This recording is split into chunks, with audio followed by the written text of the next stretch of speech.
اهلا بيكم ورمضان كريم كده باذن الله.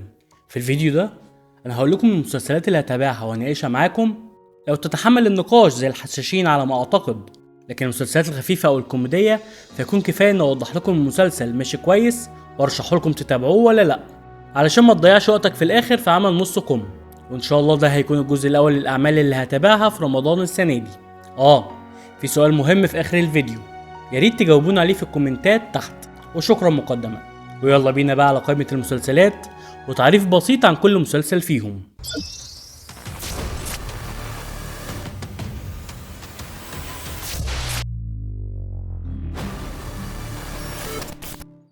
في الأول طبعا كده فلازم يتحط الحشاشين، لأنه أكتر مسلسل منتظر عندنا كلنا بالتأكيد. المسلسل من بطولة كريم عبد العزيز وأحمد عيد وفتحي عبد الوهاب وكتير من الوجوه الشابة اللي هيكون في مسلسلنا. تأليف الكاتب الكبير عبد الرحيم كمال وإخراج دكتور بيتر ميمي. والمسلسل هيتكلم عن طائفة أو جماعة الحشاشين وعن قائدهم حسن الصباح واللي هيقوم بدوره كريم عبد العزيز.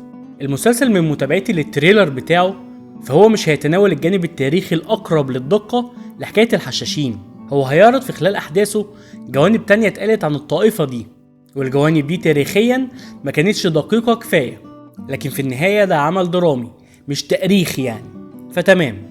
المسلسل بالفعل كسبان اهتمام الكل لشهرة جماعة الحشاشين وحجم المكتوب عنهم، وكمان لأسماء أبطال العمل والقائمين عليه.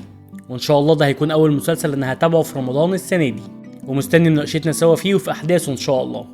المسلسل التاني اللي هتابعه برضه في رمضان السنة دي إن شاء الله هيكون مسلسل العتاولة.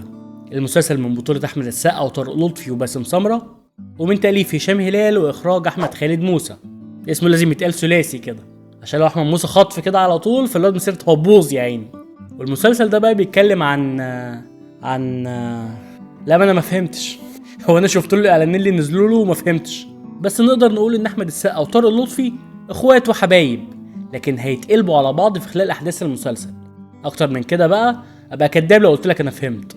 وانا هتفرج على المسلسل ده لسبب واحد، وهو نجاح احمد السقا في مسلسله الاخير جولة اخيرة اللي كان مع اشرف عبد الباقي ده، فيمكن يبقى تصحيح مسار لاحمد، ويكون المسلسل ده برضه عمل جيد له، فانا هديله فرصه ونشوف الكلام على ايه. تالت مسلسل في القائمه دي رمضان 2024، وندخل بقى في الكوميدي شويه، فيكون مسلسل خالد نور وولد نور خالد. المسلسل من بطوله شيكو وكريم محمود عبد العزيز وشريف رمزي شجلوف حبيبي، من تأليف كريم سامي ومن إخراج محمد أمين. وبيتكلم المسلسل عن انفجار حصل في مفاعل نووي شغال فيه خالد اللي هو كريم محمود عبد العزيز، فبيشقلب الزمان والمكان ويضربهم في خلاط كده، ويطلع لنا كريم محمود عبد العزيز في المستقبل بنفس شكله وهيئته، ويقابل ابنه نور شيكو يعني. وتبدأ بقى أحداث المسلسل تاخدنا في مواقف كوميدية علشان تفهمنا ايه اللي حصل من وقت انفجار المفاعل. خاف مننا يا نولان، ها؟ بلا انترستيلر بقى كلام فاضي بقى، العب بعيد يا شاطر. المسلسل بالتأكيد اتوقع له نجاح كبير، لأن اختيارات شيكو وكريم محمود عبد العزيز لأعمالهم عادة بتكون اختيارات موفقة، وإنهم يتجمعوا في عمل واحد وفكرته لذيذة كده، فدي حاجة محمسة أكيد للمتابعة، وإن شاء الله ما يخيبش ظني. ونروح للمسلسل الرابع في قائمتنا النهاردة للمسلسلات اللي هتابعها في رمضان 2024 إن شاء الله، واللي هيكون مسلسل المداح الجزء الرابع. ضحكنا وهزرنا مع خالد نور وولده، نيجي بقى نترعب ونتسرع مع حمادة هلال حبيبي. مسلسل المداح الجزء الرابع لحمادة هلال هيكون من بطولة مين؟ حمادة هلال، برافو. لا نتكلم جد. المسلسل من بطولة حمادة هلال وهبة مجدي وسهر الصايغ وفتحي عبد الوهاب، تأليف أمين جلال ومن إخراج أحمد سمير فرج. ومفيش بقى بيتكلم على إيه والكلام ده، واحنا نهرج؟ احنا نلاقي حمادة هلال زعل حد من الجن وهيفضلوا يتخانقوا هما الاتنين طول المسلسل ويرعبوا أهلنا احنا، فيا رب يكون كلامنا خفيف عليهم بس حاجة لبش.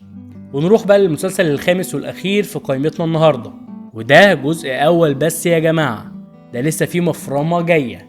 أنا هتابع 14 مسلسل تقريبا، وباقي المسلسلات هقولها لكم بكرة وبعده إن شاء الله برضو في فيديو زي ده، فاستنوهم إن شاء الله.